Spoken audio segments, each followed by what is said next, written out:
میر حمزہ کہنے لگا، تمہارا یہ جو گھمنڈ ہے نا ماہم رمیز، اسے میں بس 1 گھنٹے کے اندر اندر مٹی میں ملا سکتا ہوں۔ میں کتنا مرد ہوں یہ میں تم پہ بہت اچھے سے ثابت کر کے دکھاؤں گا۔ ہمارے ہاں آج تک جرگے کے فیصلے چلے ہیں، اور جرگے نے فیصلہ 5 سال پہلے ہی سنا دیا تھا۔ 5 سال پہلے وہاں تمہیں میرے نام کر دیا گیا تھا، لیکن تمہارے باپ نے تمہیں روپوش کر دیا۔ میں نے تو جرگے کے فیصلے کا احترام کیا ہے۔ تم کل بھی میری تھی ماہم رمیز خانزادہ، اور میر حمزہ اپنی چیز کو واپس لینا اور ڈنکے کی چوٹ پہ لینا جانتا ہے، اور یہ کام کوئی مرد ہی کر سکتا ہے۔ میں تمہارے باپ کی طرح بزدل نہیں ہوں کہ جرگے کے فیصلے پہ منہ اندھیرے چھپ کے بھاگ جاؤں۔ تم کل بھی میر حمزہ کی تھی، آج بھی میر حمزہ کی ہو اور میری ہی رہو گی، اس لیے بھاگنے کی کوشش مت کرنا، ورنہ تمہارا وہ حال کروں گا کہ پورا گاؤں دیکھے گا۔ وہ یوں گرجا تھا کہ میں اندر سے کانپ کے رہ گئی تھی، مگر میں اس سفاک شخص کے سامنے کمزور نہیں پڑنا چاہتی تھی۔ ہوش میرے تب اڑے جب اس نے بھابھی سے کہا کہ وہ میرے ساتھ۔ چھوڑو میرا ہاتھ کمینے انسان! میرا ہاتھ سرخ ہو چکا تھا، مگر اس کی گرفت بے حد مضبوط تھی۔ میر حمزہ جب اپنی حویلی میں داخل ہوا تو میری کلائی اس نے پکڑ رکھی تھی۔ بڑے غصے سے وہ حویلی میں داخل ہوا۔ میں بار بار اپنی کلائی اس سے چھڑوانے کی کوشش کر رہی تھی، بار بار یہ کہہ رہی تھی کہ چھوڑو مجھے کیوں اغوا کر کے لائے ہو، لیکن میر حمزہ کے سر پہ تو جیسے خون سوار تھا۔ اپنی حویلی کے اندر داخل ہوا تو نہ چوکی دار کی ہمت ہوئی کہ وہ کوئی سوال پوچھتا، اور نہ ہی کسی ملازم کی۔ وہ مجھے زبردستی اپنے ساتھ سیدھا حویلی کے بڑے سے وسیع لان کو عبور کرتا ہوا لاؤنج کے دروازے کے اندر داخل ہوا۔ سامنے صوفے پہ میر فراز خان براجمان تھے اور گردن جھکائے بیٹھے تھے۔ جب میر حمزہ نے مجھے اپنے بابا سائیں کے قدموں میں لا کے پھینکا، میر فراز بری طرح سے چونکے۔ وہ اپنی کسی گہری سوچ میں بیٹھے ہوئے تھے۔ پھر جب میر حمزہ کو دیکھا تو مجھے دیکھا تو استفہامیہ انداز سے پوچھنے لگے کہ میر یہ کون ہے؟ میر حمزہ کہنے لگا، دشمن کی بیٹی۔ اس کے باپ رمیز خانزادہ نے کیا سوچا تھا کہ وہ میرے بھائی کا قتل کرے گا اور روپوش ہو جائے گا اور میں اسے چھوڑ دوں گا؟ وہ غصے سے اپنے دانت کچکچا کے بول رہا تھا۔ کہنے لگا، میں کب سے اس کی طاق میں تھا، اس لیے جیسے ہی مجھے موقع ملا میں اس کی بیٹی کو اغوا کر کے لے آیا ہوں، اور اب میں اس سے نکاح کروں گا۔ یہ ہمارے گھر میں کنیز کی طرح زندگی گزارے گی، رمیز خانزادہ کی اکلوتی بیٹی اور لاڈلی نخریلی بیٹی، یہاں سب کے جوتے صاف کرے گی۔ پھر بھی مجھے چین نہیں ملے گا بابا سائیں۔ یہ سن کے میرے پورے وجود سے جان نکلی تھی۔ میں سوچ بھی نہیں سکتی تھی کہ مجھے خون بہا کے عوض یوں اغوا بھی کیا جا سکتا ہے۔ ابھی تک میرے باپ نے مجھے کسی قیمتی اثاثے کی طرح چھپا کے رکھا تھا۔ کوئی نہیں جانتا تھا کہ میرا باپ رمیز خانزادہ کبھی گاؤں کا وڈیرا بھی تھا اور کئی گاؤں اور قصبوں پہ حکومت کرتا تھا۔ میرے والد نے تو اپنے آپ کو بے نام و نشان کر دیا تھا، صرف اپنی بیٹی کی خاطر، اور شہر میں ایک چھوٹا سا گھر لے کے وہاں رہائش شروع کر دی تھی۔ اپنا حلیہ تک بدل لیا تھا تاکہ دشمنوں کی نظر میں نہ آ سکے۔ میرے والد نے میری خاطر اپنی ساری حکومت کو، تخت و تاج کو ٹھکرا دیا تھا، کیونکہ جو کام ان سے سرزد ہوا تھا گاؤں کے ریت رواج کے مطابق جرگے کے فیصلے کو وہ جانتے تھے کہ ان کی بیٹی کو خون بہا میں دشمن کے بیٹے کے ساتھ رخصت کر دیا جائے گا، اور وہ نہیں چاہتے تھے کہ وہ خون بہا میں اپنی بیٹی کو میر فراز کے سر پھرے بیٹے میر حمزہ کے نکاح میں دے۔ وہ جانتے تھے کہ میر حمزہ نکاح کے بعد ان کی معصوم سی بیٹی کو چھوڑے گا نہیں، اس کی زندگی کو جہنم بنا کے رکھ دے گا۔ لیکن سب کچھ چھوڑنے کے باوجود، اپنی بادشاہوں والی زندگی کو چھوڑ کے بھی وہ مجھے نہیں بچا پائے، وہ میر حمزہ کی نظروں سے چھپ نہیں پائے۔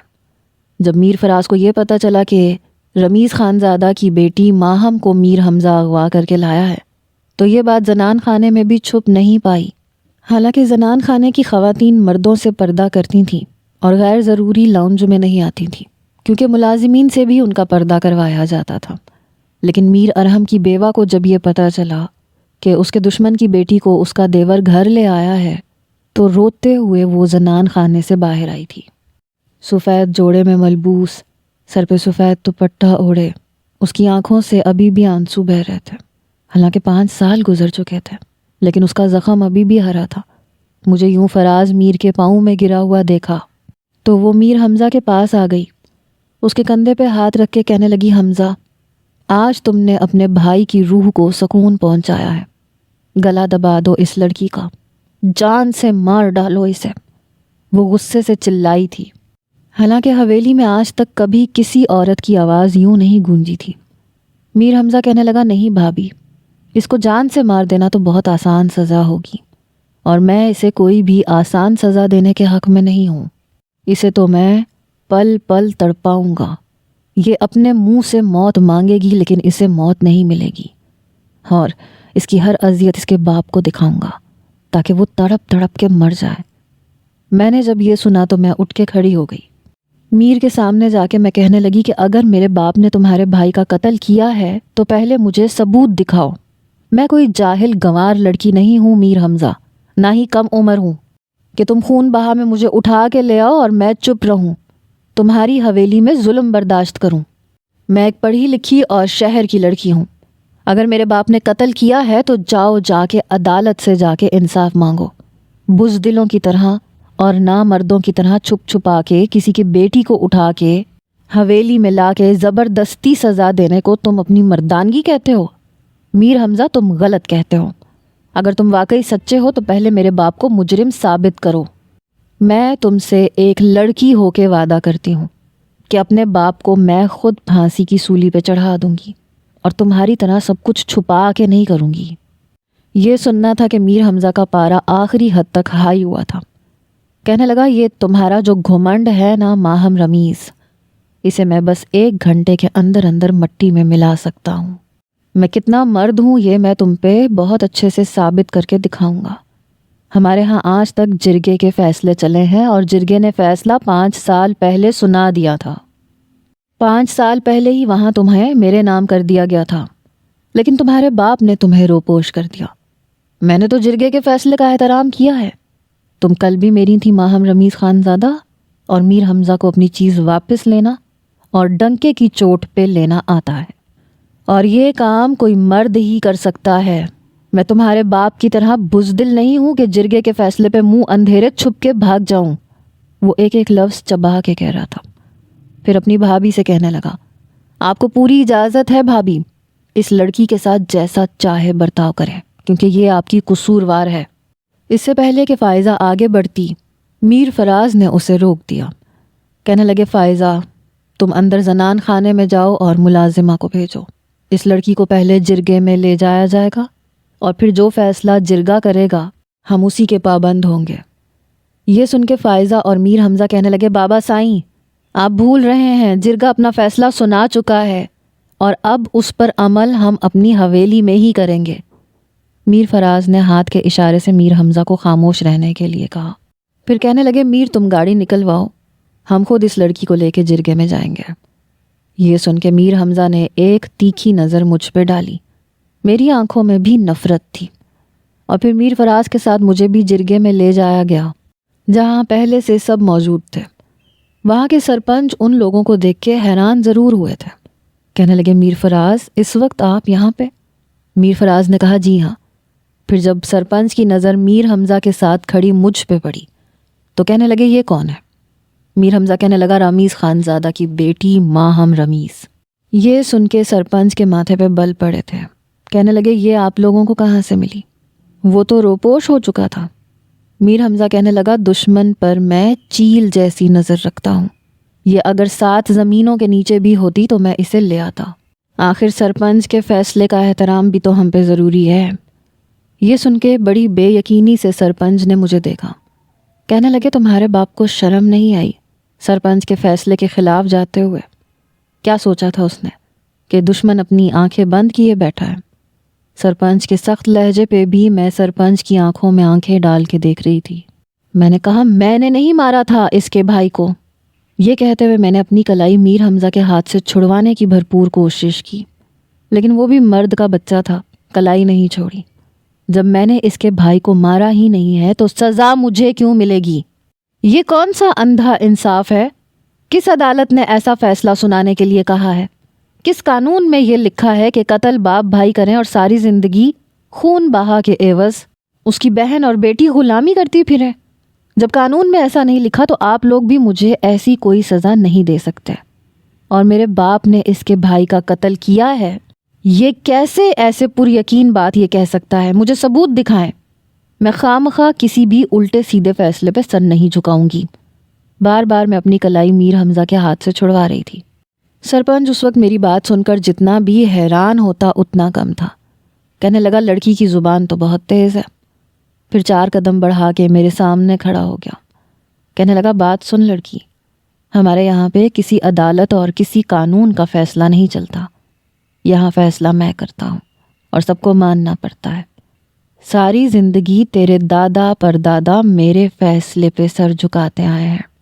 تیرے باپ نے 4 جماعتیں کیا پڑھ لیں، خود کو نہ جانے کیا سمجھنے لگا جو تجھے لے کے بھاگ گیا۔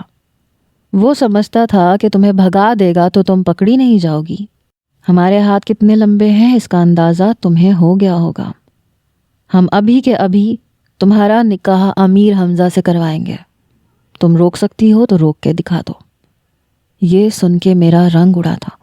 وہاں موجود سرپنچ نے اپنے غلام کو بلایا، کہنے لگا جاؤ جا کے نکاح خواں کو لے کے آؤ، ہم بھی دیکھتے ہیں کہ یہ لڑکی نکاح سے کیسے انکار کرتی ہے۔ میں نے کہا آپ لوگ زبردستی میرا نکاح نہیں کروا سکتے۔ سرپنچ کہنے لگا اگر تم نکاح اپنی رضامندی سے نہیں کرو گی تو تمہارے باپ کو تمہارے سامنے قتل کر دیا جائے گا، اس کا سر تن سے جدا کر دیا جائے گا، فیصلہ تمہارے ہاتھ میں ہے۔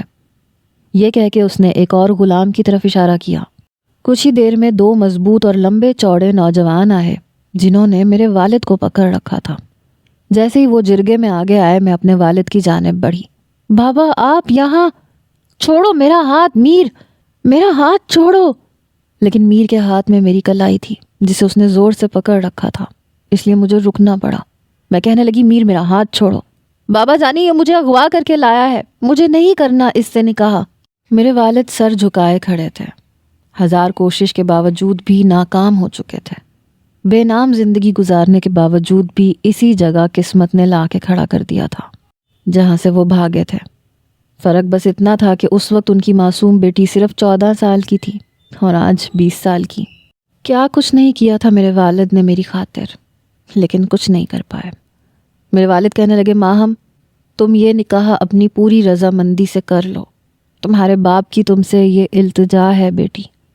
میں کہنے لگی بابا جانی میں یہ نہیں کروں گی، میں جانتی ہوں آپ دل سے یہ بات نہیں کہہ رہے، آپ کیوں ڈر رہے ہیں ان لوگوں سے؟ آپ پولیس کو بلوائیں، وہ انہیں گرفتار کرے گی۔ میرے والد کہنے لگے بیٹا تم یہ نکاح کر لو۔ باپ کے بہتے ہوئے آنسوؤں کی وجہ میں جانتی تھی۔ میں کہنے لگی آپ ان کے سامنے بے بس ہو سکتے ہیں، میں نہیں۔ سرپنچ نے اپنے خاص ملازم کو اشارہ کیا تو اس نے پستول میرے والد کی کن پٹی پہ رکھ دی۔ میری جان نکلی۔ سرپنچ کہنے لگا اپنی آمادگی سے نکاح کرنا منظور ہے یا باپ کی لاش دیکھنا؟ 5 منٹ ہیں لڑکی تمہارے پاس، جو چاہے فیصلہ کر لو۔ اب تو میں یوں تھی کہ جیسے بے جان سی گڑیا۔ ابھی بھی میرے ہاتھ کی کلائی میر حمزہ کے ہاتھ میں تھی۔ میں کہنے لگی مجھے یہ نکاح قبول ہے۔ یہ کہتے ہوئے میری آنکھوں سے آنسو رواں تھے۔ میر حمزہ کے چہرے پہ فتح کی چمک تھی۔ میں آنسو بہا رہی تھی۔ عین اسی وقت نکاح خواں بھی اندر داخل ہوا۔ ایجاب و قبول بھی ہو گیا تھا اور دستخط کرتے ہی ماہم رمیز خان زادہ اب ماہم میر حمزہ بن چکی تھی۔ اس وقت میں یوں تھی جیسے کوئی بے جان وجود ہو۔ نکاح ہوتے ہی حمزہ کہنے لگا چلو واپس چلیں۔ میں کہنے لگی مجھے ایک بار اپنے بابا سے ملنا ہے، میرا ہاتھ چھوڑو۔ میرے والد سر جھکائے بیٹھے تھے۔ میری بات پہ تڑپ کے دل رہ گیا تھا، فوراً سے میری طرف بڑھنے لگے، لیکن میر حمزہ نے مجھے پیچھے کیا۔ کہنے لگا ہرگز نہیں، میں تمہارا شوہر ہوں، میں تمہیں ایسی کوئی اجازت نہیں دیتا، تم آج کے بعد اپنے باپ کی شکل تک نہیں دیکھو گی۔ میرے والد کہنے لگے بس ایک بار مجھے اپنی بچی سے ملنے دو، لیکن میر حمزہ کے اندر تو جیسے آگ بھڑک رہی تھی۔ اپنے بھائی کا مردہ چہرہ اس کی آنکھوں کے سامنے گھوم رہا تھا۔ کہنے لگا ہرگز بھی نہیں۔ میر فراز پہلے بیٹے کی موت پہ حد سے زیادہ ختم ہو چکا تھا، بہت کم بات کرتا تھا، اس لیے خاموشی سے گہری سانس لی اور جرگے سے باہر نکل گیا۔ میں بار بار بابا جان بابا جانی کہہ رہی تھی اور جرگے میں بیٹھا میرا باپ بس رو رہا تھا۔ میں روتے دھوتے واپس میر حمزہ کی حویلی میں آ چکی تھی۔ سامنے اس کی بھابھی کھڑی تھی۔ اس کی والدہ حیات نہیں تھی، اس لیے جب سے میر ارحم کی شادی ہوئی تھی اس نے اپنی بھابھی کو ہی بھابھی اور ماں کا درجہ دیا تھا، اور پھر خدا کی کرنی ایسی ہوئی کہ شادی کے 10 سال کے بعد بھی میر ارحم بے اولاد ہی تھا، اس لیے اپنے چھوٹے بھائی میر حمزہ کو اولاد کی طرح پیار کرتا تھا۔ اور فائزہ کا بھی یہی حال تھا۔ اپنی چھوٹی بہن سے جب اس نے حمزہ کی منگنی کی تو وہ بہت خوش تھی، لیکن اس کے بعد زندگی میں ایک ایسا حادثہ پیش آیا کہ ساری خوشیاں بدل گئیں۔ میرے والد اور میر فراز کی دشمنی کوئی نئی نہیں تھی، برسوں سے چلی آ رہی تھی، لیکن میرے والد اپنی باقی کے بھائیوں اور باپ دادا کی طرح اس دشمنی کو سالوں چلانا نہیں چاہتے تھے۔ وہ چاہتے تھے کہ لڑائی ختم ہو جائے، اس لیے اپنی جوانی میں انہوں نے اپنے والد سے یہ بات کہی تھی کہ اس دشمنی کو ختم کر کے رشتہ داری میں بدلا جائے، لیکن میرے دادا نے ان کی اس بات کو رد کر دیا تھا۔ میرے والد چاہتے تھے کہ ان کی شادی فراز کی بہن سے ہو جائے تاکہ یہ دشمنی جو برسوں سے چلی آ رہی ہے یہ رشتہ داری میں بدل جائے، لیکن ایسا نہیں ہوا۔ میرے دادا کو جب یہ خوف محسوس ہوا کہ کہیں میرے والد میر فراز کی بہن سے چھپ چھپا کے شادی نہ کر لیں، کیونکہ دونوں ایک ہی یونیورسٹی میں پڑھتے تھے اور دونوں ہی دشمنی ختم کرنا چاہتے تھے، اس لیے انہوں نے ان کی شادی اپنی بھانجی سے کروا دی۔ لیکن میر فراز کی بہن ردا نے اس غم کو دل سے لگا لیا اور خودکشی کر لی۔ میر فراز کے گھر میں تو جیسے کوہرام سا مچ گیا تھا۔ میر ارحم نے اسے انا کا مسئلہ بنا لیا، لیکن ابھی تک یہ پتہ نہیں چل سکا تھا کہ لڑائی کس بات پہ ہوئی تھی اور میرے والد نے میر ارحم کو کیوں مارا۔ ہر شخص ابھی تک اس بات سے انجان تھا، کیونکہ قتل ہونے کے بعد میرے والد کا بھی یہی کہنا تھا کہ قتل انہوں نے نہیں کیا، لیکن جرگے میں فیصلہ سنا دیا گیا تھا کیونکہ سرپنچ جانتا تھا کہ ان کی دشمنی برسوں سے چلی آ رہی ہے، اس لیے اگر میر کے خاندان میں کوئی کتا بھی مرے گا تو اس کا قاتل میرے والد کے خاندان سے ہی تعلق رکھتا ہوگا۔ اس وقت میر حمزہ 20 سال کا تھا، لیکن بھائی کی لاش کو دیکھ کے اس کا خون کھول اٹھا تھا۔ کہتا تھا کہ خانزادہ خاندان کی نسلوں کو ختم کر دوں گا، لیکن جرگے نے یہ فیصلہ سنایا کہ وہ رامیز خانزادہ کی اکلوتی بیٹی ماہم باپ کے خون بہا میں میر حمزہ کے نکاح میں جائے گی، لیکن میرے والد مجھے وہاں سے لے کے راتوں رات بھاگ چکے تھے۔ کسی کو خبر نہیں ہو پائی کہ وہ کہاں گئے ہیں، لیکن میر حمزہ کی تلاش جاری تھی۔ 6 سال بعد جا کر وہ پتہ لگوا پایا کہ آخر میرے والد کہاں چھپے ہوئے ہیں۔ حویلی میں داخل ہوتے ہی فائزہ روتی ہوئی مجھ سے کہنے لگی، بڑی اکڑ کے گئی تھی یہاں سے کہ نکاح نہیں کروں گی، کیا ہوا؟ نکل گئی تمہاری ساری اکڑ؟ فائزہ نے میرا ہاتھ پکڑا اور مجھے گھسیٹتے ہوئے باورچی خانے میں لا کے پھینکا۔ کہنے لگی، آج کے بعد تم یہاں رہو گی اور کان کھول کے سن لو، میر حمزہ میری بہن کا منگیتر ہے اور اس گھر میں میر کی بیوی کی حیثیت میری بہن کو ملے گی، تمہیں کبھی نہیں ملے گی۔ میں نے کچھ نہیں کہا، جانتی تھی کہ خون بہا میں آنے والی لڑکیوں کے ساتھ کیسا برتاؤ کیا جاتا ہے۔ مجھے اس سنگ دل کی بیوی بننا بھی نہیں تھا۔ باورچن فائزہ کے باہر جاتے ہی کہنے لگی کہ چلو آؤ تمہیں کوارٹر میں لے جاؤں۔ ملازمہ مجھے کوارٹر میں لے گئی۔ کچن کی ساری ذمہ داری مجھ پہ ڈال دی گئی تھی۔ اس حویلی میں مالکان کے لیے الگ سے کھانا بنتا تھا اور ملازمین کے لیے الگ۔ پورا دن میں باورچی خانے میں کھانا بنانے میں گزار دیتی تھی۔ رات کو جب کوارٹر میں اپنی چارپائی پر لیٹی تو شدت سے اپنا کمرہ یاد آنے لگا۔ میرے والد نے مجھے شہزادیوں کی طرح رکھا تھا، اور یہ چھوٹا سا ڈبے نما کمرہ جس کا پنکھا بھی ٹھیک طرح سے نہیں لگتا تھا۔ اوپر سے کمرے میں اس قدر حبس تھا کہ میرا دم گھٹنے لگا۔ میں آدھی رات کو اپنے کوارٹر سے باہر نکل کر حویلی میں بنے باغیچے میں آ گئی، لیکن سامنے کھڑے شخص کو دیکھ کے وہیں ٹھٹک کے رکی تھی۔ میر حمزہ کسی سے فون پہ ہنس ہنس کے باتیں کر رہا تھا۔ میری طرف اس کی پشت تھی۔ کہہ رہا تھا، میرے دل کی رانی تو تم ہو اور ہمیشہ تم ہی رہو گی۔ مائرہ، بائی گاڈ، وہ لڑکی بس ایک غلام ہے، کنیز ہے، اس سے زیادہ اس کی کوئی اہمیت نہیں ہے۔ میں نے تو نکاح کے بعد اسے دیکھنا بھی گوارا نہیں کیا، چھونا تو بہت دور کی بات ہے۔ تم یہ وہم اپنے دل میں مت پالو۔ اس سے پہلے کہ میر حمزہ پلٹتا اور مجھے دیکھ لیتا، میں وہیں سے پلٹ کے اپنے کوارٹر میں چلی گئی۔ میں سوچنے لگی کہ میری زندگی برباد کر کے یہ شخص اپنی محبت کو پانے کے خواب دیکھ رہا ہے۔ نہیں میر حمزہ، محبت تو تمہیں بھی اب نہیں ملے گی۔ مجھے تم نے زر خرید غلام سمجھ رکھا ہے۔ اگلے روز میں صبح کافی بنا کے تیار کر چکی تھی، کیونکہ میر حمزہ صبح اٹھتے ہی کافی پیتا تھا۔ لیکن پہلے میں صرف کافی بناتی تھی۔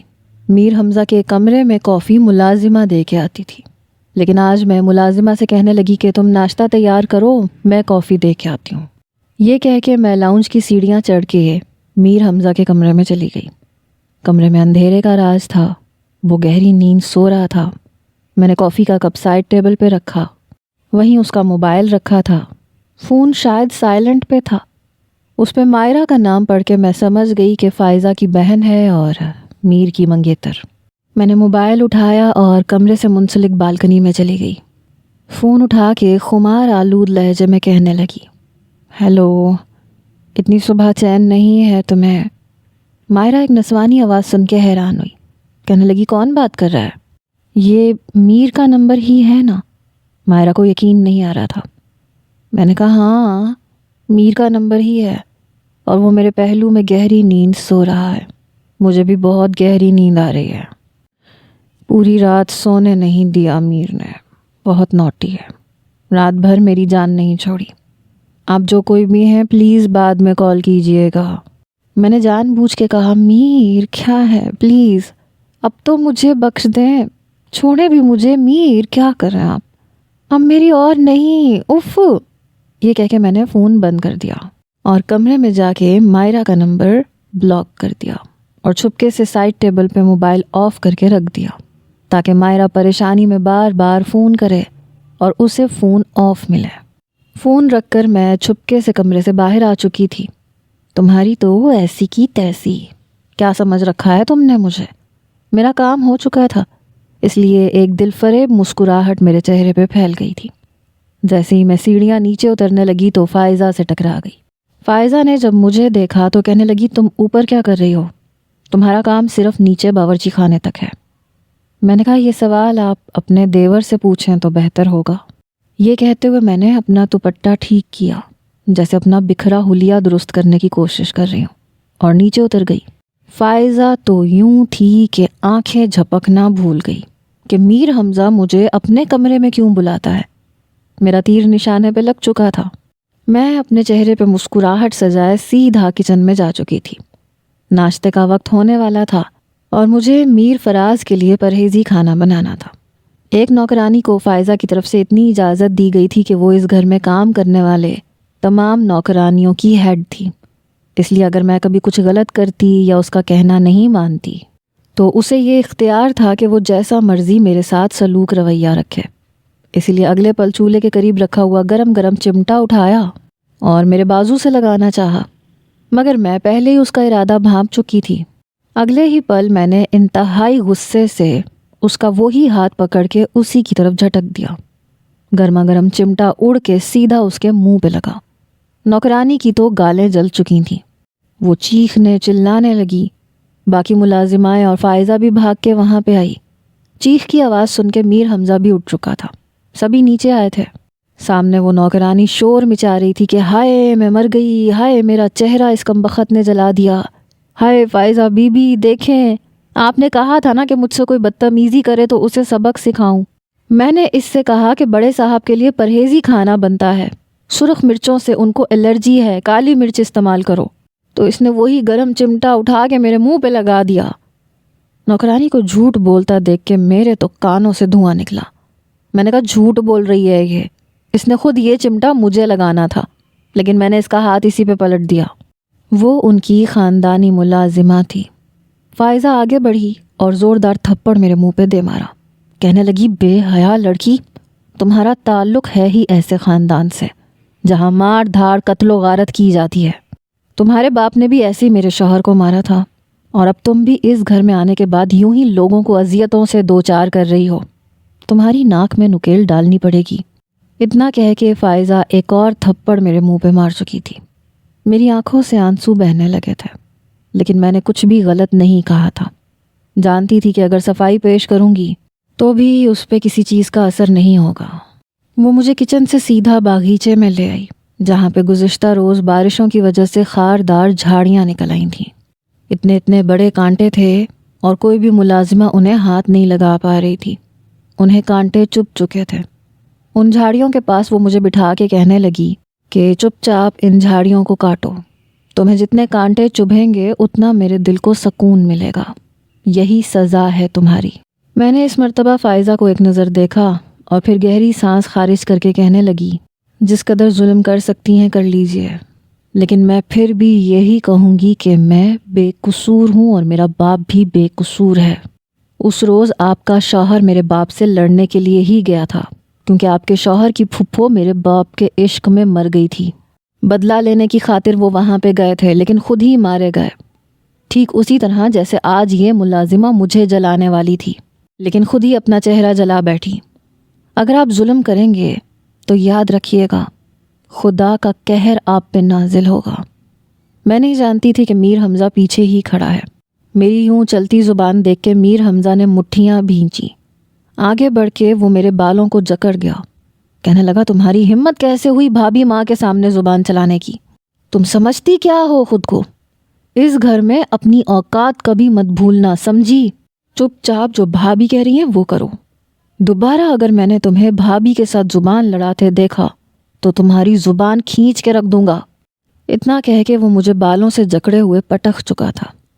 میں اپنا توازن برقرار نہ رکھ سکی اور جا کے انہی جھاڑیوں پہ گری۔ کانٹے میرے بازو اور ہاتھوں میں پیوست ہو گئے۔ میں درد سے سسکی، لیکن نہ فائزہ کو مجھ پہ ترس آیا اور نہ ہی میر حمزہ کو۔ فائزہ جو سمجھ رہی تھی کہ کہیں گزشتہ رات اپنے شوہر ہونے کا حق تو نہیں جتا رہا، لیکن اس کے بعد اس کا یہ شک بھی ختم ہو گیا۔ پہلے تو میں نے سسکتے ہوئے اپنے ہاتھوں سے اور کلائیوں سے وہ کانٹے نکالے، پھر ایک درانتی سے ان جھاڑیوں کو کاٹنے لگی۔ رات تک مجھے بخار ہو چکا تھا، ہاتھوں پہ چھالے نکل آئے تھے اور درد کی ٹیسیں الگ اٹھ رہی تھیں۔ میں کچھ کھائے پیے بغیر ہی اپنے کوارٹر میں جا کے لیٹ گئی۔ کم بخت، سنگ دل، اللہ کرے مر جائے۔ میں میر حمزہ کو برا بھلا کہہ رہی تھی، بد دعائیں دے رہی تھی۔ میری آنکھوں سے آنسو بہہ رہے تھے۔ سب مالکان کے کھانا کھانے کے بعد جب ملازم کھانا کھانے لگے تو ایک ملازمہ کہنے لگی کہ جا کے ماہم کو تو بلا کے لاؤ، لیکن دوسری نوکرانی کہنے لگی کہ نہیں، اسے تو بخار ہے، بخار میں تپ رہی ہے، وہ نہیں آئے گی کھانا کھانے کے لیے۔ کسی نے بھی دھیان دینے کی کوشش نہیں کی، لیکن میر فراز جو خود بھی بخار میں تپ رہا تھا، فائزہ اور میر حمزہ ان کے پاس کھڑے تھے۔ وہ کہنے لگے کہ جاؤ اس لڑکی کو دوا دے کے آؤ۔ میر حمزہ اپنے ماتھے پہ بل ڈال کے کہنے لگا کہ نہیں بابا جان، بالکل بھی نہیں، وہ خون بہا میں آئی ہوئی لڑکی ہے، جیے یا مرے ہمیں اس سے فرق نہیں پڑنا چاہیے۔ لیکن میر فراز نے گہری سانس خارج کر کے کہا، ہمارے گھر میں جس طرح کی وہ زندگی گزار رہی ہے، ہمارے ملازم بھی اسے اپنا ملازم سمجھ کے کام کروا رہے ہیں، اتنی سزا اس کے لیے کافی ہے، ہمیں انسانیت کے درجے سے نہیں گرنا چاہیے۔ میر فراز کی بات پہ فائزہ اور حمزہ دونوں ہی سر جھٹک چکے تھے۔ ملازمہ میرے لیے کھانا اور دوا لے کے آئی۔ تھوڑا بہت کھانے کے بعد میں سو گئی۔ اگلی صبح جب اٹھ کے میں کچن میں دوبارہ آئی تو سامنے وہی ملازمہ کھڑی تھی، چہرے پہ جلن کے نشان تھے۔ دیکھ کے مجھے ہنسی تو آئی، لیکن میں اپنی ہنسی پہ قابو کر چکی تھی۔ آج بھی کافی لے کے میں خود ہی اس کے کمرے میں گئی تھی، لیکن آج دل ہی دل میں سوچنے لگی کہ زیادہ دیر لگا کے واپس آؤں گی۔ میرا سکون چھیننے والوں کو سکون سے رہنے میں نے بھی نہیں دینا۔ میں حمزہ کے کمرے میں گئی تو وہ گہری نیند سو رہا تھا۔ 10 بجے سے پہلے جناب کی صبح کہاں ہوتی تھی؟ یہ سوچ کے میں نے اس کے کمرے کی چیزیں سمیٹنی شروع کی، لیکن تبھی اسکرین پہ ایک مرتبہ پھر مائرہ کا نام جگمگایا۔ وہ بھی شاید اپنا شک دور کرنے کے لیے کال کر رہی تھی۔ اتفاق تھا، میں نے ایک مرتبہ پھر سے فون اٹھا لیا اور انتہائی خمار آلود لہجے میں کہنے لگی، کون ہو؟ روز صبح صبح کیوں کال کرتی ہو؟ ارے بھائی کوئی شرم ہوتی ہے، کوئی حیا ہوتی ہے؟ شادی شدہ انسان کو، خاص کر جس کی نئی نئی شادی ہوئی ہو، اسے یوں ڈسٹرب نہیں کیا کرتے۔ مائرہ کے تو ہوش اڑ کے رہ گئے تھے۔ کہنے لگی، یہ کیا بات ہوئی؟ تم اس گھر میں صرف ایک خون بہا کے لیے آئی ہو؟ خبردار جو میرے حمزہ پہ تم نے حق جتانے کی کوشش بھی کی تو۔ اس بات پہ میں ہلکا سا مسکرائی تھی، ساتھ ہی پلٹ کے پیچھے بھی دیکھا۔ ابھی تک میر حمزہ یوں ہی بے خبر سو رہا تھا۔ میں نے کہا کہ یہ بات تو آپ کو اپنے میر حمزہ سے پوچھنی چاہیے کہ وہ آپ کو پسند کرتے بھی ہیں یا نہیں۔ گزشتہ رات میرے کانوں کے قریب آ کے کہہ رہے تھے کہ یہ خون بہا تو صرف ایک بہانہ تھا، وہ تو میری محبت میں گرفتار تھے۔ میرا حسن انہیں اپنا گرویدہ کر چکا تھا۔ پھر خود سوچو، مفت کی شراب تو کوئی بھی نہیں چھوڑتا، نکاح میں آئی ہوئی مجھ جیسی حسین لڑکی کو میر حمزہ کیسے چھوڑ سکتا ہے؟ بہت جلد وہ اپنے گھر والوں کے سامنے بھی مجھے میرا وہ مقام دلوا دے گا جس کی میں حقدار ہوں۔ انہوں نے تو مجھے یہ بھی بتایا ہے کہ آپ ان پہ زبردستی تھوپی جا رہی ہیں اور صرف بھابھی کی خاطر وہ آپ کو اپنی زندگی میں شامل کر رہے ہیں۔ اتنا کہہ کے میں مائرہ کی بات سنے بغیر فون کاٹ چکی تھی۔ ابھی میں نے فون بیڈ پر اس کے تکیے کے پاس رکھا ہی تھا کہ جب حمزہ نے اپنا پہلو بدلا۔ گھبراتے ہوئے جیسے ہی میں وہاں سے اپنا ہاتھ ہٹانے لگی تو اگلے ہی پل وہ میرا ہاتھ تھام چکا تھا۔ ایک دم سے ایک مضبوط ہاتھ اپنے ہاتھ پہ محسوس کر کے میرا پورا وجود کانپ چکا تھا، چہرہ بالکل سرخ لال ہونے لگا۔ نیم اندھیرے میں ہی حمزہ نے میرا ہاتھ تھام کر اپنے وجود کے قریب لے جانا شروع کر دیا۔ شاید وہ خواب میں تھا یا نہ جانے کیا سوچ رہا تھا یا پھر کیا کر رہا تھا۔ میں تو پھڑپھڑانے لگی جب اگلے ہی پل میر حمزہ کے چہرے پہ ایک مسکراہٹ آئی اور اس نے مجھے کھینچ کے اپنے اوپر گرا لیا۔ میں اس کے اوپر آ گری۔ وہ مجھے اپنے حصار سے نکالنے کو تیار ہی نہیں تھا، منہ ہی منہ میں بڑبڑاتے ہوئے کہہ رہا تھا کہ پلیز کہیں مت جاؤ، میرے پاس ہی رہو۔ اس کے ہاتھ میری کمر پہ گردش کر رہے تھے۔ میری تو حالت ایسی تھی کہ کاٹو تو لہو نہ نکلے۔ میں کہنے لگی، یہ آپ کیا کر رہے ہیں؟ چھوڑیں مجھے۔ پہلے تو میر حمزہ نیند میں ہی تھا، لیکن جیسے ہی وہ نیند کی وادیوں سے نکلا اور اپنے پاس ایک نسوانی وجود کو محسوس کیا تو اگلے ہی پل نیند سے چور اس کی آنکھیں بس کھلی ہی تھیں کہ اسی پل دھڑلے سے بغیر دستک کے دروازہ کھلا۔ سامنے فائزہ تھی۔ ہم دونوں کو ایک بستر پہ دیکھ کے فائزہ کے تو پیروں کے نیچے سے زمین نکلی۔ میر حمزہ! وہ چلائی تھی۔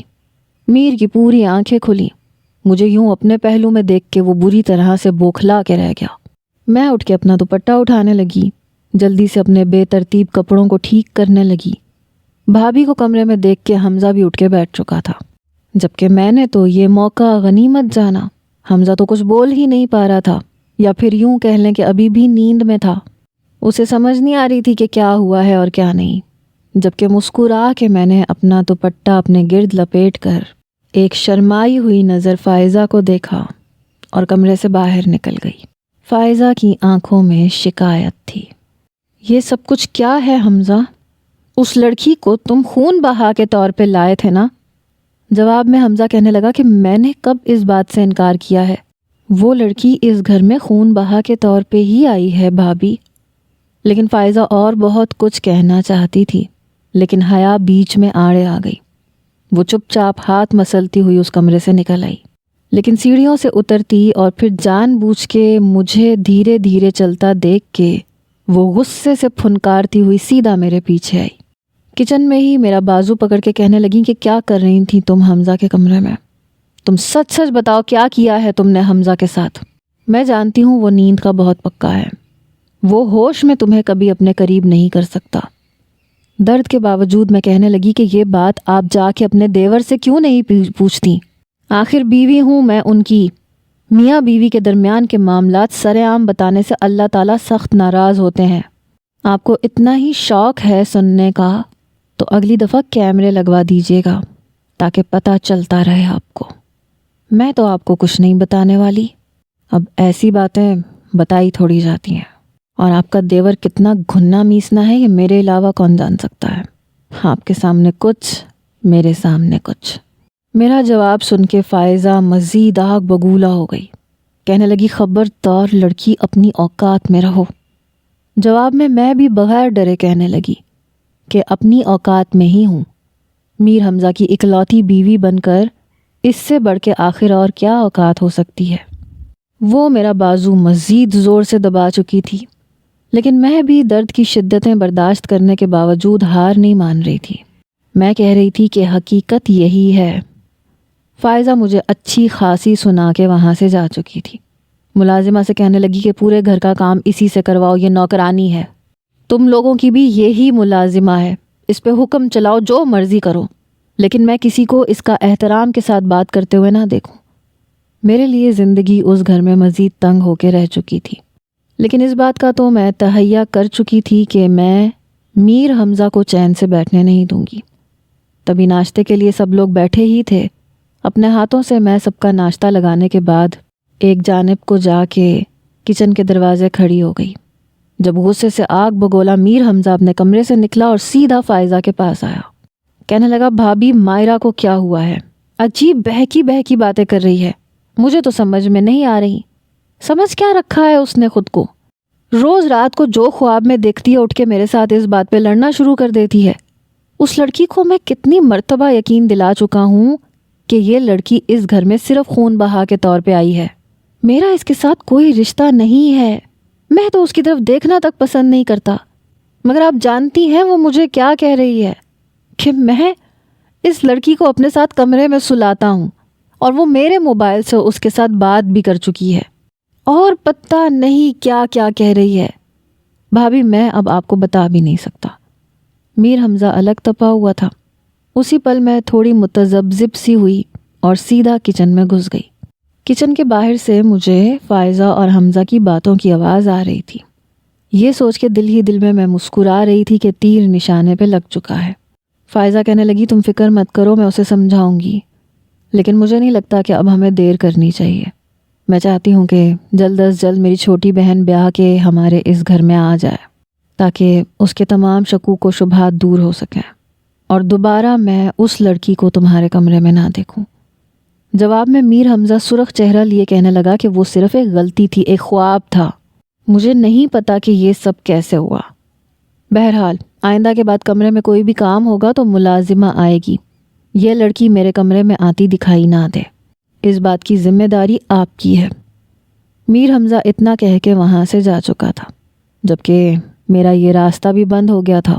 میں تو ابھی بہت کچھ کرنا چاہتی تھی، لیکن اس کمرے کے دروازے مجھ پہ پہلے ہی بند ہو گئے۔ اسی شام مائرہ اس گھر میں آئی۔ فائزہ نے اپنی بہن کے لیے کئی اقسام کے کھانے بنوائے۔ ایک نظر جب میں نے مائرہ کو دیکھا تو چہرے پہ مسکراہٹ چھا گئی۔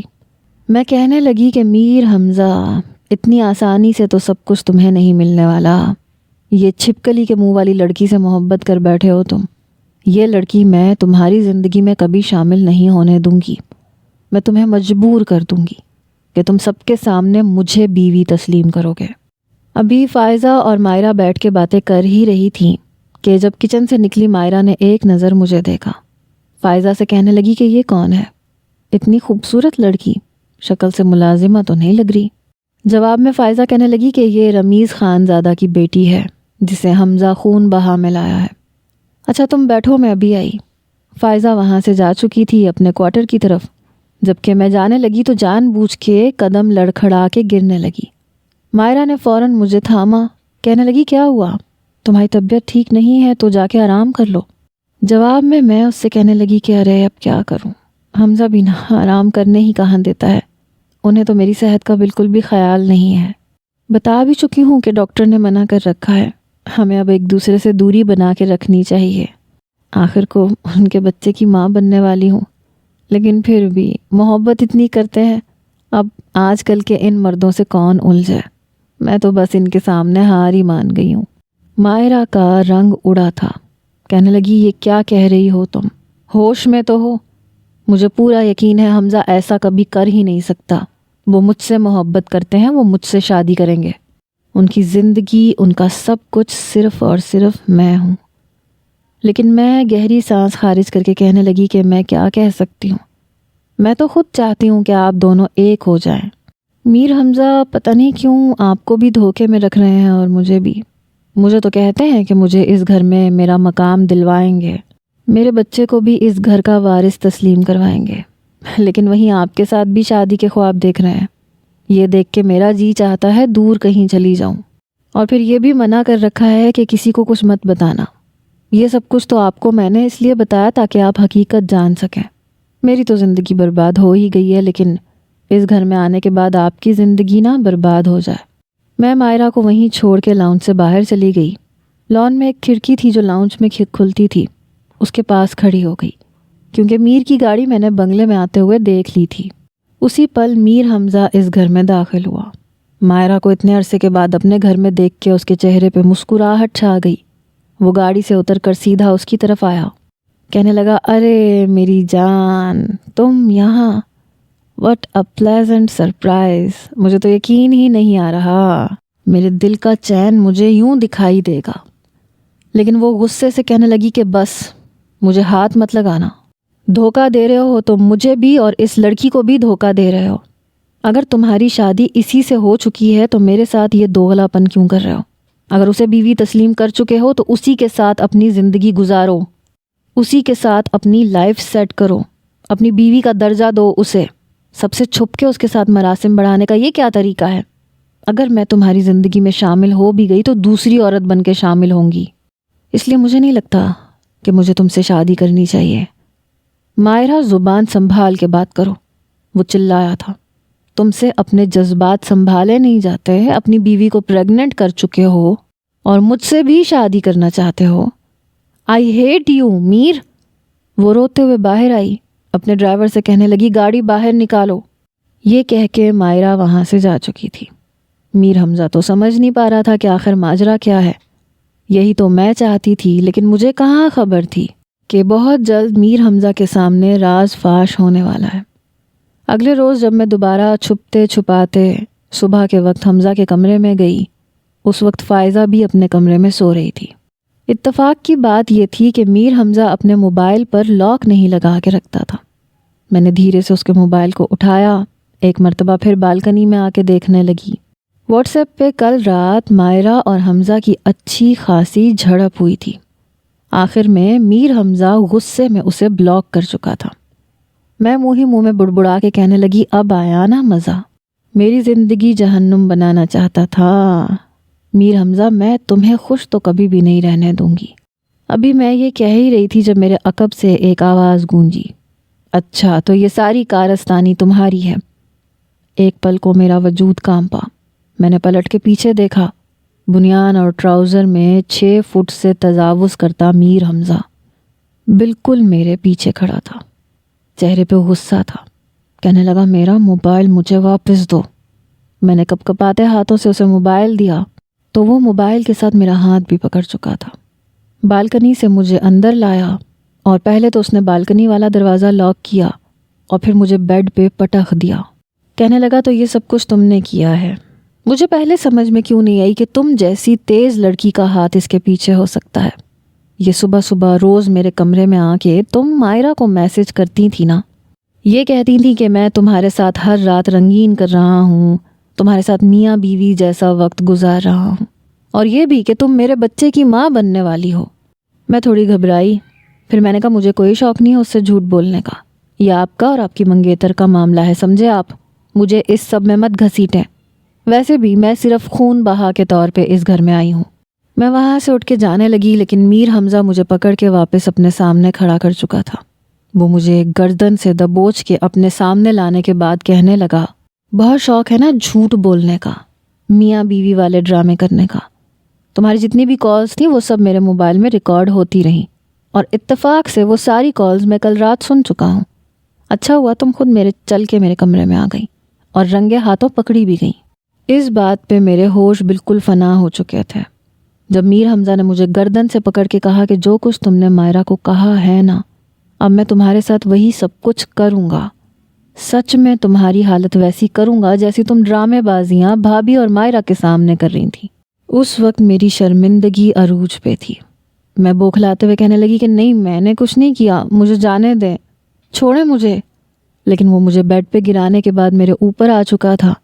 کہنے لگا، آج، ابھی اور اسی وقت میں تمہیں اپنی نام نہاد بیوی تسلیم کرتے ہوئے تمہارے ساتھ اس رشتے کو آگے بڑھاؤں گا۔ بہت شوق ہے میرے بچے کی ماں بننے کا، بتاتا ہوں تمہیں۔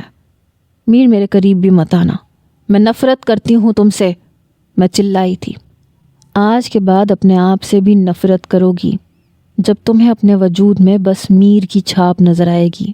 وہ شاید میرے ہونٹوں پہ شدت دکھانا چاہتا تھا، لیکن میں اس کی کوشش ناکام کر رہی تھی۔ وہ میرے دونوں ہاتھوں کو بیڈ سے پن کر چکا تھا اس سے پہلے کہ وہ کچھ کرتا دروازے پہ دستک ہونے لگی۔ دستک دینے کے بعد فائزہ دروازہ کھول چکی تھی اور نہ چاہتے ہوئے بھی اسے وہ سب کچھ دیکھنا پڑ گیا جو وہ دیکھنا نہیں چاہتی تھی۔ حمزہ نے فوراً مجھے چھوڑا اور بیڈ سے کھڑا ہو گیا۔ بھابی وہ… اس سے پہلے کہ حمزہ کچھ کہتا، فائزہ غصے سے میر حمزہ سے کہنے لگی کہ تم اسے اپنی بیوی تسلیم کر چکے ہو، یہی تھا نا، بس یہی تھا تمہارا بدلہ۔ میں پہلے کیوں نہیں سمجھی کہ تم سب مرد ایک جیسے ہوتے ہو؟ جسم کی بھوک کی خاطر تم اس لڑکی کی محبت میں قید ہو گئے، تمہیں خود بھی خبر نہیں ہے۔ میں ابھی اور اسی وقت اپنی بہن کا رشتہ تم سے ختم کرتی ہوں۔ اتنا کہہ کے فائزہ روتے ہوئے اس کمرے سے جا چکی تھی، جبکہ مارے غصے کے میر حمزہ کہنے لگا، اٹھو ابھی جا کے بھابی کو سچ بتاؤ ورنہ مجھ سے برا کوئی نہیں ہوگا۔ مجھے بالوں سے دبوچ کے وہ نیچے آیا۔ سیڑھیوں سے خود ہی لمبے لمبے ڈگ بھتا اتر رہا تھا، لیکن میں بیچاری سیڑھیوں سے گرتی پڑتی گر رہی تھی۔ مجھے تو اپنی موت نظر آنے لگی۔ میں چلا رہی تھی، چیخ رہی تھی، جب حمزہ نے مجھے لا کے فائزہ کے قدموں میں پٹخا۔ کہنے لگا، یہ سارا سچ آپ کو خود بتائے گی، یہ کتنی ڈرامے باز عورت ہے، بتاؤ ساری حقیقت۔ مجھے لگا کہ اگر میں نے ساری حقیقت بتا دی تو دوبارہ کسی کے سامنے سر اٹھانے کے قابل نہیں رہوں گی، لیکن تبھی میر فراز اپنے کمرے سے باہر نکلے، گھبراتے ہوئے، سینے پہ ہاتھ مسلتے ہوئے۔ جیسے ہی کمرے سے باہر آئے تو چہرے پہ تکلیف تھی۔ میر حمزہ اپنے باپ کی طرف بھاگا، لیکن تب تک وہ زمین پہ گر چکے تھے، انہیں اٹیک آیا تھا۔ ان کی یہ حالت دیکھ کے ایک پل کو میں بھی گھبرا گئی۔ فوراً انہیں ہاسپٹل لے جایا گیا۔ ڈاکٹر کا کہنا تھا کہ اگر کچھ دیر اور کر دیتے تو ان کی جان بچانا مشکل ہو جاتی۔ انہیں شدید قسم کا ہارٹ اٹیک آیا تھا۔ یہ ذہنی دباؤ کا بہت زیادہ شکار ہیں۔ 3 دن ہاسپٹل میں رہنے کے بعد میر فراز گھر تو آ چکے تھے، لیکن کافی کمزور ہو گئے تھے۔ نہ جانے کیوں، لیکن مجھے ان میں اپنا باپ دکھائی دینے لگا، کیونکہ آج تک اس گھر میں آنے کے بعد ملازموں سے لے کے میر حمزہ اور فائزہ تک سب نے میرے ساتھ برا رویہ رکھا تھا، لیکن میر فراز نے میرے ساتھ ابھی تک کوئی زیادتی نہیں کی تھی۔ وہ بس چپ چاپ ایک جانب کو بیٹھے نہ جانے کن سوچوں میں کھوئے رہتے تھے۔ میں نے اپنے ہاتھوں سے ان کے لیے سوپ تیار کیا، سبزی اور چکن کا سوپ ان کے پاس لے کے گئی اور اپنے ہاتھوں سے پلانے لگی۔ میر حمزہ بھی وہیں موجود تھا۔ ساری فائلز میں نے خود دیکھیں، سارا ڈائٹ چارٹ دیکھنے کے بعد ان کے لیے خود وہ تمام تر کھانا تیار کرواتی تھی۔ میر فراز میرے ہاتھوں سے چپ چاپ کھانا کھا لیتے تھے۔ اگر دوائی کھانے پہ ضد کرتے تو میں بڑے پیار سے بچوں کی طرح انہیں سمجھایا کرتی اور باتوں ہی باتوں میں انہیں دوا بھی کھلا دیتی۔ میر حمزہ اب مجھے غصے سے نہیں دیکھتا تھا۔ اس کا باپ بیماری میں کسی کی بھی نہیں سنتا تھا۔ میر حمزہ کو بھی ڈانٹ دیتا تھا کہ نہیں کھانی مجھے دوائی، لیکن میں انہیں ایسے باتوں میں لگاتی کہ وہ ہنستے مسکراتے دوائی کھا لیا کرتے تھے۔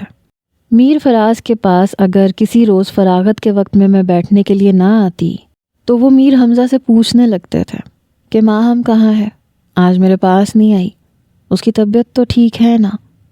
اپنے باپ کے منہ سے یہ سن کے وہ ایک گہری سانس خارج کر کے کہنے لگا، بابا وہ صرف ایک ملازمہ ہے، خون بہا میں آئی ایک لڑکی۔ لیکن میر فراز اپنے دل و دماغ کے غم میں مبتلا تھے۔ کہنے لگے، بیٹا حقیقت بتاؤں تو سچ یہ ہے کہ رامیز کا قتل کرنے کے لیے میری اجازت سے میر ارحم نکلا تھا۔ رامیز اس وقت گودام میں تھا، اس کے فرشتوں کو بھی خبر نہیں تھی کہ کوئی اس کا قتل کرنے آ رہا ہے۔ پستول میرے بیٹے کے ہاتھ میں تھی اور ہاتھا پائی میں بجائے گولی اس پہ چلنے کے تمہارے بھائی پہ چل گئی۔ جو پستول دکھایا گیا تھا اس پہ صرف رامیز کے نہیں بلکہ ارحم کی انگلیوں کے بھی نشان تھے۔ بہرحال میرا دل نہیں مان رہا کہ اس لڑکی کے ساتھ مزید برا رویہ رکھا جائے۔ وہ اچھی لڑکی ہے، اس کے ساتھ اس گھر میں کیا کچھ نہیں ہوا، کتنے ماہ گزر چکے ہیں، اس نے اپنے باپ کی شکل تک نہیں دیکھی، چپ چاپ سب کچھ برداشت کر رہی ہے۔ وہ شاید کہیں نہ کہیں مجھ میں اپنے باپ کی محبت اور شفقت ڈھونڈتی ہے، اور کسی رشتے کو یاد کرے نہ کرے لیکن اپنے باپ کی یاد میں ہی میری خدمت کر رہی ہے۔ ہم تو اپنے دروازے سے سوالی کو بھی خالی ہاتھ نہیں لوٹاتے، یہ تو پھر لڑکی ہے اور تمہارے نام کے ساتھ جڑی ہوئی ہے۔ میں ان کے لیے دودھ کا گلاس لے کے آئی تھی، ان کی باتیں سن کے میں وہیں کھڑی ہو گئی۔ کچھ دیر بعد وہاں پہ ہاتھ میں دودھ کا گلاس لے کے میں اندر آئی۔ اور پھر باتوں باتوں میں میر فراز کو پلانے لگی۔ نہ جانے کیوں میر فراز کی آنکھوں سے آنسو آ گئے۔ میں نے کہا انکل آپ رو کیوں رہے ہیں؟ کیا ہوا ہے؟ کوئی تکلیف ہے؟ بتائیں۔ لیکن وہ بس اپنی آنکھوں میں آئے آنسوؤں کو صاف کر کے کہنے لگے، نہیں بیٹا، بس یوں ہی جی چاہتا ہے کہ دھاڑے مار مار کے روں۔ پہلی مرتبہ جب میں نے میر فراز کے منہ سے اپنے لیے لفظ بیٹا سنا تو میرے وجود نے ایک جھرجھری سی لی۔ میر حمزہ وہاں پہ سر جھکائے بیٹھا تھا۔ میری آنکھوں میں بھی آنسو آ چکے تھے۔ بولا زبان سے کوئی کچھ بھی نہیں تھا، لیکن دل کی زبان اور احساسات سب ہی سمجھ چکے تھے۔ میں میر فراز کو دودھ کے ساتھ دوا دے کے جانے لگی تو میر فراز نے حمزہ سے کہا کہ جاؤ ماہم کو اس کے باپ سے ملوا کے لے آؤ۔ میں کچن میں آ گئی۔ بابا جانی کی بڑی شدت سے یاد آئی۔ میں نے اپنے آنسو صاف کیے۔ جب حمزہ کچن میں آیا، کہنے لگا تیار ہو جاؤ، تمہیں تمہارے گھر لے کے جانا ہے۔ تو میری خوشی کی کوئی انتہا نہ رہی۔ پہلی مرتبہ میکے جا رہی تھی۔ اپنے پرانے کپڑے دیکھ کے حمزہ سے کہنے لگی کہ مجھے کوئی نیا والا سوٹ دلا دے، میں ایسے کپڑے پہن کے جاؤں گی تو وہ کیا سوچیں گے؟ میں نے تو آج تک صرف برانڈڈ سوٹ پہنے تھے۔ میں نہیں چاہتی کہ مجھے ان کپڑوں میں دیکھ کے ان کے دل پہ کچھ گزرے۔ خوشی اور غم کے ملے جلے تاثرات میرے چہرے پہ دیکھ کر میر حمزہ کو کچھ ہوا تھا۔ مائرہ کے ساتھ اس کی منگنی کب کی ختم ہو چکی تھی۔ وہ پڑھائی کے لیے اسکالرشپ پہ دوسرے ملک کے لیے بھی جانے کی تیاریوں میں تھی۔ وہ سب سے پہلے میرے لیے نیا سوٹ لے کے آیا۔ وہ پہن کے تیار ہو کے جب میں امیر حمزہ کے ساتھ چلی تو میر فراز ہم دونوں کو ایک ساتھ دیکھ کے مسکرائے تھے۔ 2 گھنٹے کی مسافت طے کرنے کے بعد جب میں شہر پہنچی، سارا راستہ خاموشی سے کٹا۔ جیسے ہی میری ماں نے دروازہ کھولا تو مجھے اپنے سامنے دیکھ کے گلے لگا کے رونے لگی۔ میرے والد تو میرے غم میں چارپائی سے لگ گئے تھے۔ اپنے ماں باپ کے پاس بیٹھ کے کتنی دیر میں روتی رہی۔ میں نے اپنے آپ پہ گزری ایک بھی تکلیف کا ذکر نہیں کیا تھا، بلکہ یہ کہا تھا کہ مجھے اس گھر میں بہت اچھے سے رکھا گیا ہے، سب لوگ بہت اچھے ہیں۔ شروع میں تھوڑی تکلیف کا سامنا کرنا پڑا، لیکن دیکھ لیں آپ کی بیٹی حمزہ کے ساتھ کتنی خوش ہے۔ یہ خود مجھے آج آپ سے ملوانے کے لیے لے کے آئے ہیں۔ میرے والد تو مجھے دیکھ کے گویا اپنی بیماری ہی بھول چکے تھے۔ اٹھ کے بستر پہ بیٹھ گئے۔ کچھ دیر بیٹھ کے گلے شکوے ہوتے رہے اور پھر ہم دونوں کو ہی آج رات یہیں پہ رکنے کا کہا گیا۔ رات کو دعوت کا بھی اہتمام کیا گیا۔ میر حمزہ کہنے لگا کہ نہیں مجھے واپس جانا ہے، ضروری کام ہے، میں گھر سے باہر نہیں رہا کبھی۔ لیکن میں نے بڑے ہی آرام سے کہا کہ اتنے دن اذیتیں سہ کے آپ کے گھر میں نے بھی تو گزارے ہیں، ایک روزہ آپ بھی میرے گھر میں رہیں، یہاں تو آپ کو احترام سے رکھا جائے گا۔ میں نے یہ بات طنز سے کی تھی، جبکہ جس قدر عزت میرے گھر والوں نے حمزہ کو دی وہ حیران ہو رہا تھا۔ ہمیں جس کمرے میں سونے کے لیے کہا گیا وہ میرا ہی کمرہ تھا۔ ایک گہری سانس خارج کر کے میں اپنا کمرہ دکھا کے اسے کہنے لگی، یہ دیکھیے میرا کمرہ جہاں پہ میں رہا کرتی تھی۔ ایک چیز اٹھا کے اسے دکھائی، پھر کہنے لگی یہ دیکھیے پہلی مرتبہ جو جوتی میں نے پہنی تھے، میرے باپ نے وہ بھی سنبھال کے رکھے ہوئے ہیں۔ واقعی ماں باپ اپنی اولاد کے لیے سب کچھ کر لیتے ہیں، لیکن کاش اپنی بیٹیوں کے نصیب بھی اپنے ہاتھوں سے لکھ سکتے، تو شاید آج مجھے وہ سب کچھ سہنا نہ پڑتا۔ بہرحال شاید یہی میری قسمت تھی۔ جو اپنے ماں باپ کا جتنا لاڈلا ہوگا اسے اتنی ہی آزمائشوں سے بھی گزرنا پڑے گا۔ یہ کہتے ہوئے میری آنکھوں میں آنسو آ گئے۔ وہ میرے پاس آیا، سر جھکا کے کہنے لگا، ماہم، نفرت اور انا کی جنگ میں بہت آگے نکل آیا تھا، تمہارے ساتھ بہت برا کیا، میرا ظرف نہ جانے کب اتنا گر گیا، مجھے خود علم نہ ہو سکے تو مجھے معاف کر دینا۔ میں تمہارے ساتھ اپنی زندگی نئے سرے سے چلانا چاہتا ہوں اور وعدہ کرتا ہوں کہ تمہیں کسی بھی طرح کی تکلیف نہیں آنے دوں گا۔ میر حمزہ جیسا انتہائی انا پرست شخص مجھ سے معافی مانگ رہا تھا، اسے اپنی غلطی کا احساس ہو چکا تھا۔ میں نے کہا کہ آپ کو احساس ہو گیا ہے، بس کافی ہے۔ یہ کہہ کے میں نے اپنا تکیہ اٹھایا تو صوفے پہ لیٹ سکوں، لیکن میر نے تکیہ واپس بیڈ پہ رکھ دیا۔ جب مجھے معاف کر چکی ہو تو پھر الگ سونے کا کیا ڈرامہ کر رہی ہو؟ اب تم چاہتی ہو کہ میں تمہیں گود میں اٹھا کے بیڈ پہ لٹاؤں تو ٹھیک ہے۔ یہ کہہ کے وہ اگلے ہی پل مجھے گود میں بھر چکے تھے۔ میں نے ایسا تو نہیں کہا، میں نے جان بوجھ کے معصوم بننے کی کوشش کی، لیکن وہ مجھے بیڈ پہ لٹا چکے تھے۔ پھر میرے اوپر لیٹ گئے۔ مجھے نہیں پتا تھا کہ دشمن کی بیٹی مجھے یوں اپنی محبت کے جال میں بھی پھنسا سکتی ہے۔ ماں، تم نے جیت لیا ہے مجھے، آئی ریئلی لو یو۔ یہ کہہ کے وہ میرے ہونٹوں پہ جھکنے لگے۔ میں نے گردن دائیں جانب کر لی۔ اچھا تو نخرے دکھاؤ گی مجھے؟ نو مسز، آج تمہاری نہیں چلے گی، آج صرف میری چلے گی۔ یہ کہہ کے وہ مجھے اپنے قریب کر چکے تھے۔ شروع میں فائزہ کو یہ بات پسند نہیں آئی تھی۔ اس نے میر حمزہ سے بات تک کرنا بند کر دی، لیکن میں پھر بھی ان کا احترام کرتی تھی۔ حمزہ کی طرح میں نے بھی انہیں بھابھی ماں کہہ کے بلانا شروع کر دیا۔ ہم دونوں اپنی زندگی کی شروعات کر چکے تھے۔ جب یہ خبر ملی کہ میں ماں بننے والی ہوں تو فائزہ کی آنکھوں میں آنسو آ گئے۔